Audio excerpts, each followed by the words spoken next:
Sir, step away from the table and show me your ID. Now! Officer, excuse me, I'm Commander Elijah Okonkwo, United States Navy. This is my dress uniform. I don't care who you claim to be. Get up or I make you get up. I've committed no crime. I'm asking for your badge Stand up! and your supervisor. Now! Officer Dale Hendricks thought he was responding to a credible threat. Anonymous tip. Suspicious armed black male inside an upscale restaurant. Possible stolen military uniform. In his mind, confronting the suspect was standard protocol. The kind of call he'd handled dozens of times before, approaching people who didn't belong in places they had no business being. Never questioned, never challenged. But when he walked into Magnolia House on a warm Saturday evening and approached the black man in full Navy dress whites, sitting across from his elderly mother at a candlelit table, he made a catastrophic miscalculation. Commander Elijah Okonkwo, a 38-year-old decorated Navy SEAL, with 19 years of active duty service, a Silver Star recipient who had bled for his country in 4 combat zones, born and raised in rural Georgia, knew exactly what was happening the moment Hendricks locked eyes on him and walked past every white patron in the restaurant. And what Hendricks didn't know, what he'd completely disregarded in his rush to confront the only black man in the dining room, was that his body camera was recording everything. Every word, every gesture, every moment of racial profiling captured in high-definition video with crystal-clear audio.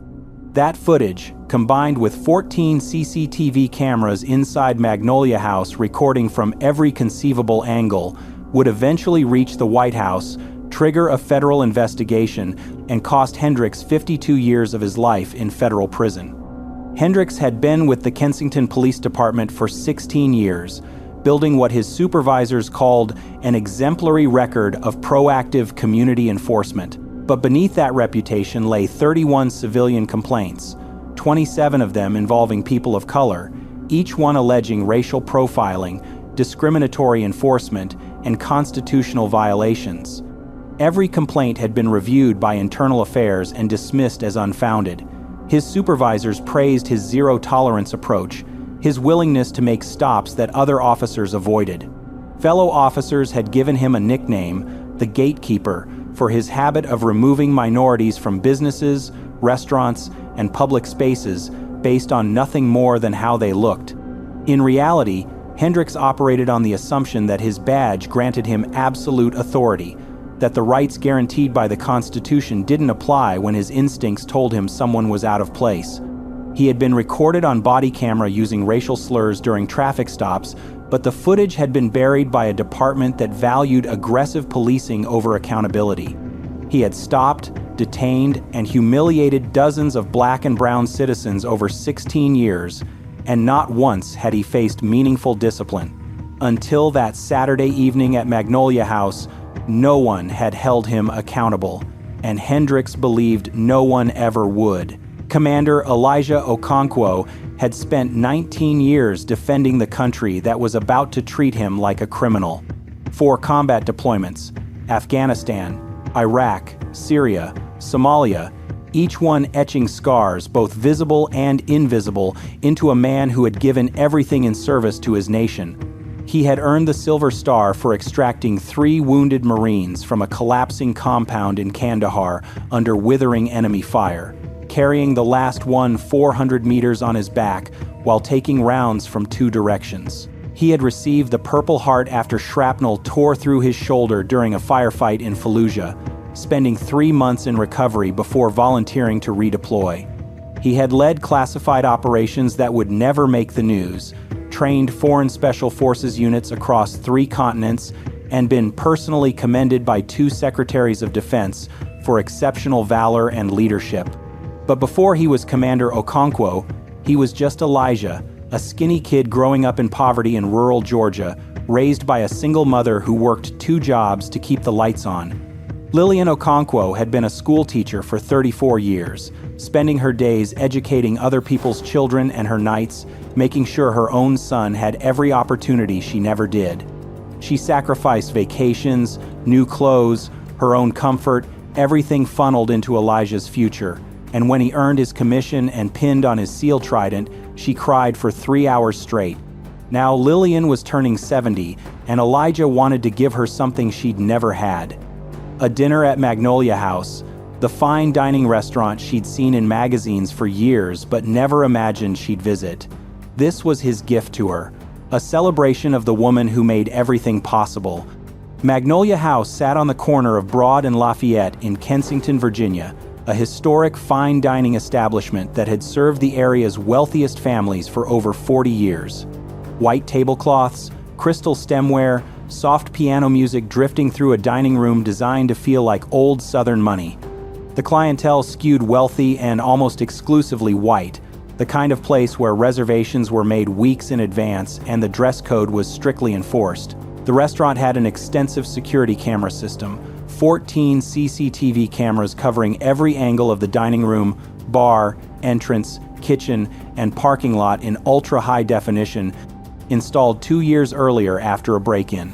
Those cameras recorded continuously, capturing every table, every interaction, every moment in crystal clear detail. Commander Okonkwo and his mother were seated at a window table at 6:45 p.m., the evening light filtering through sheer curtains. He was in full navy dress whites, his medals gleaming under the chandeliers, the silver star and purple heart catching the warm light every time he moved. Lillian sat across from him in the dress she had bought specifically for this occasion, a deep blue number she'd picked out 3 weeks earlier, her eyes wide as she studied the leather-bound menu. Their server, a young woman named Carolyn Voss, later testified under oath that Commander Okonkwo and his mother were the most polite and gracious customers she had ever served in 4 years at Magnolia House. They said please and thank you for everything, Voss would tell the jury. He pulled out his mother's chair. He asked me about my day. They were lovely people. They were just happy to be there together. The call had come in at 7:12 p.m., anonymous complaint. Suspicious armed black male inside Magnolia House, possibly wearing a stolen military uniform. No specifics, no evidence, just vague accusations that should have been investigated before any action was taken. But Hendricks didn't wait. He grabbed his partner, Officer Tara Linden, and headed to the restaurant. Both officers activated their body cameras as they stepped out of the patrol car at 7:31 p.m. Hendricks pushed through the front door, his camera capturing the elegant dining room, dozens of patrons enjoying their meals in quiet conversation. He didn't stop at the hostess stand. He didn't speak to the manager. His body camera showed him walking directly past every white patron in the restaurant, straight toward the only black man in the dining room. "I need to see your identification," Hendricks said, his voice carrying across nearby tables. "We've received a report about someone wearing a stolen military uniform." Okonkwo's jaw tightened, but 19 years of military discipline held. "Officer, I'm Commander Elijah Okonkwo, United States Navy. This is my dress uniform." He reached slowly into his jacket and produced his active duty military ID and Department of Defense credentials, holding them up in the chandelier light. The photo, the name, the rank, the DoD seal, all clearly visible on both body cameras and 9 CCTV angles. Hendricks barely glanced at them. His camera recorded his eyes moving away almost immediately. "These could be fake," he said. "Anyone can buy a costume online." Costume. Lillian's eyes filled with tears. Linden shifted uncomfortably, her camera wavering. She could see the silver star and purple heart on Okonkwo's chest, decorations no costume shop could replicate, but she said nothing. "Officer, I'd like your badge number and I'd like to speak with your supervisor," Okonkwo said, his voice controlled. Hendricks' face flushed. "Stop playing, soldier. Walk out or I help you out. Your choice." What happened next was captured from every conceivable angle.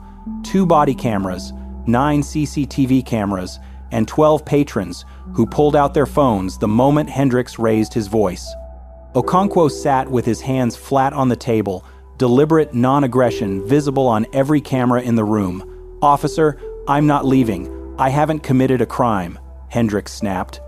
His body camera lurched forward as he grabbed Okonkwo by the arm and attempted to wrench him from the chair. Okonkwo instinctively braced, his body locking against the force, a reflexive response hardwired by 2 decades of combat training. Linden's camera clearly showed his hands still flat on the table. "He's resisting," Hendricks shouted into his radio. "I need backup at Magnolia House." He didn't wait. He grabbed Okonkwo with both hands and slammed him face first onto the table. Plates shattered. Glasses exploded.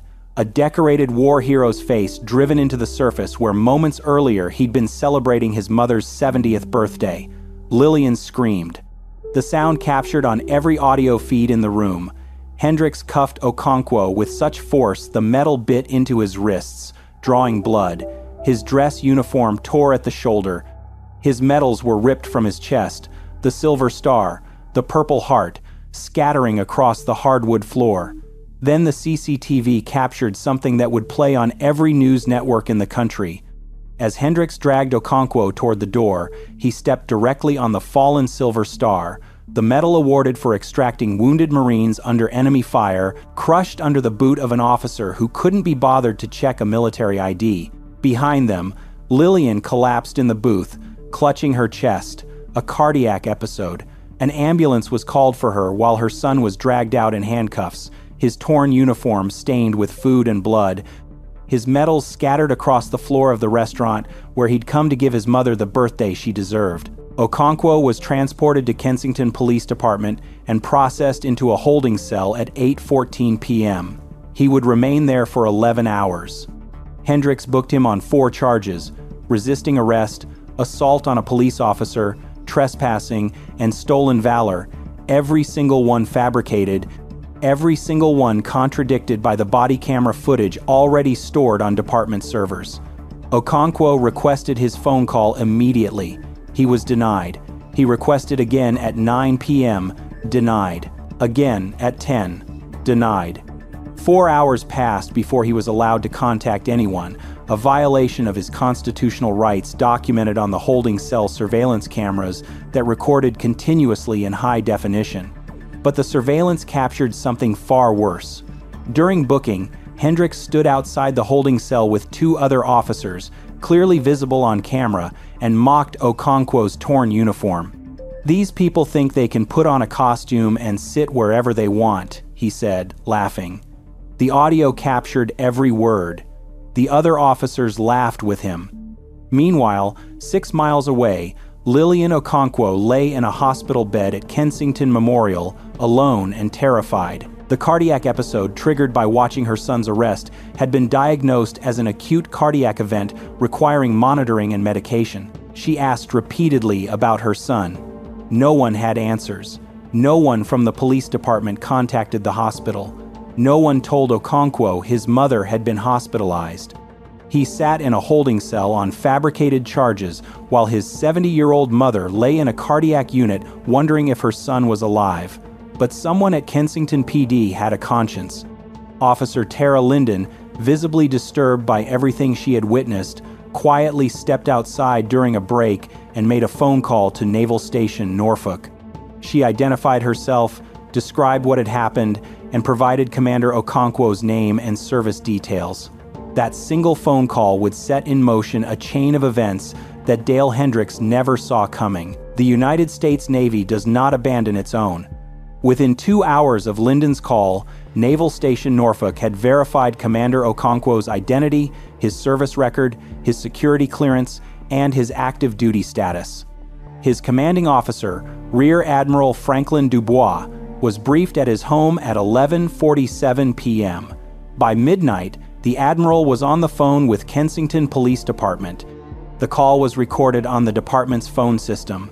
Dubois' voice was controlled but barely contained fury, radiated through every word.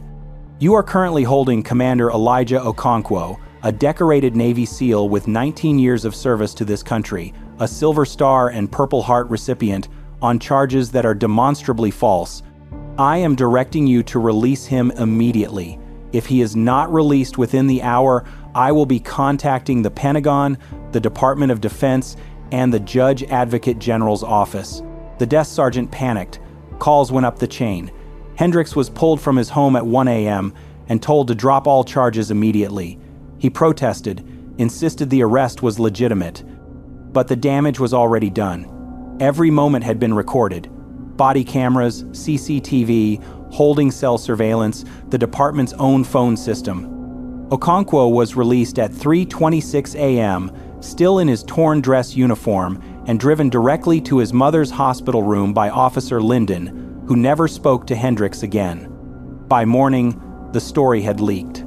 A Navy SEAL in dress whites arrested for eating dinner with his mother. Restaurant patrons had uploaded their phone footage overnight. 40 million views in 48 hours. Veterans organizations mobilized nationwide. Congressional offices flooded Kensington PD with calls. The Pentagon issued a formal statement calling the arrest deeply disturbing. Cable news ran the footage on loop. Then the White House called. The president was briefed on the incident during a morning intelligence summary. According to senior staff, he was furious. Within hours, the White House issued a public statement that ricocheted across every news outlet in the country. What happened to Commander Okonkwo is a disgrace to the nation he has spent his life defending. No American, especially one who has bled for this country, should be brutalized for the color of their skin. The president personally called Commander Okonkwo and his mother at Kensington Memorial Hospital. The call lasted 2 minutes. Lillian later said she cried the entire time. The Department of Justice opened a federal civil rights investigation the same day. FBI agents arrived at Kensington Police Department at 6 a.m. the following morning with federal warrants. They seized every body camera server, every CCTV recording from Magnolia House, all internal communications, personnel files, disciplinary records, and citizen complaint archives going back 20 years. What federal investigators found went far beyond one officer and one arrest. Over 200 civilian complaints had been filed against Kensington PD officers over 2 decades, the overwhelming majority involving people of color. Complaints had been systematically buried. Evidence had been destroyed. Body camera footage from disputed interactions had been marked as corrupted or lost on at least 48 separate occasions. Internal affairs investigations had been closed without interviews, without evidence review, without accountability. The pattern was undeniable. Kensington PD had operated for years as a department that protected its officers at the expense of the communities they served, enabling racial profiling through institutional indifference and deliberate cover-ups. The investigation expanded from Dale Hendricks to his supervisors, to internal affairs, to the department's entire chain of command. What started as one officer arresting one man at one restaurant had exposed a system of systemic discrimination that reached every level of the department. The Department of Justice brought sweeping federal charges. Hendricks faced 14 counts: conspiracy to deprive civil rights under 18 U.S.C. Section 241, deprivation of rights under color of law under 18 U.S.C. Section 242, falsifying police reports, evidence tampering, and assault. 3 of his supervisors were charged as co-conspirators for enabling and covering up years of racial profiling, burying complaints, and destroying body camera evidence. The trial became a national spectacle.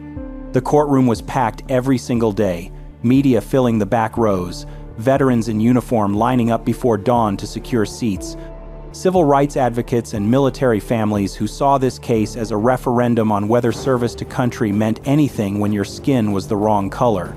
The prosecution's evidence was overwhelming. Body camera footage from both Hendricks and Linden played on courtroom monitors in devastating clarity. All 14 CCTV angles from Magnolia House were presented simultaneously on split screens. The holding cell surveillance showed Hendricks mocking Okonkwo's uniform. The recorded phone call from Rear Admiral Dubois was played through the courtroom speakers. Then 67 prior victims of Hendricks' discrimination testified, one after another, describing the same pattern of targeting, humiliation, and fabricated charges.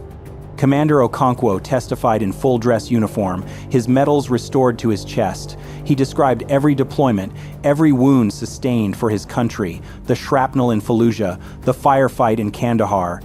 Then he described being called boy, having his face slammed into a table in front of his mother, his medals ripped from his chest and crushed under an officer's boot. Lillian testified from a wheelchair, her voice trembling but unbroken, describing watching her son, a man who had survived 4 combat zones, brutalized by police over a birthday dinner. The defense argued Hendricks acted on a legitimate anonymous tip. The prosecution played the footage. There was no rebuttal. The jury deliberated for less than 6 hours. When they returned, the courtroom fell silent. The foreman, a retired firefighter, stood and read the verdict, guilty on all 14 counts. The courtroom erupted. Veterans in the gallery stood at attention. Lillian collapsed into her son's arms, sobbing. Hendricks sat motionless, staring at the table, the reality of what he had done finally catching up to him. At sentencing, Judge Raymond Cortez, a retired Marine who had served 2 tours in Vietnam, delivered a statement that would be quoted in law schools for decades. Commander Okonkwo swore an oath to defend this nation and honored that oath with his blood, his body, and 19 years of his life. Officer Hendricks swore an oath to protect and serve, and he violated that oath every single day he wore the badge. He brutalized a war hero. He terrorized an elderly woman on her birthday. He mocked a uniform that better men than him have died wearing, and he did it all while his own camera recorded the evidence. This court will ensure that the cost of that betrayal is felt for the rest of his natural life. Hendricks received 52 years in federal prison with no possibility of parole. His 3 supervisors received sentences ranging from 8 to 15 years for conspiracy and cover-up. The civil lawsuit filed by Commander Okonkwo settled for $34.7 million, the largest individual civil rights settlement in Virginia history.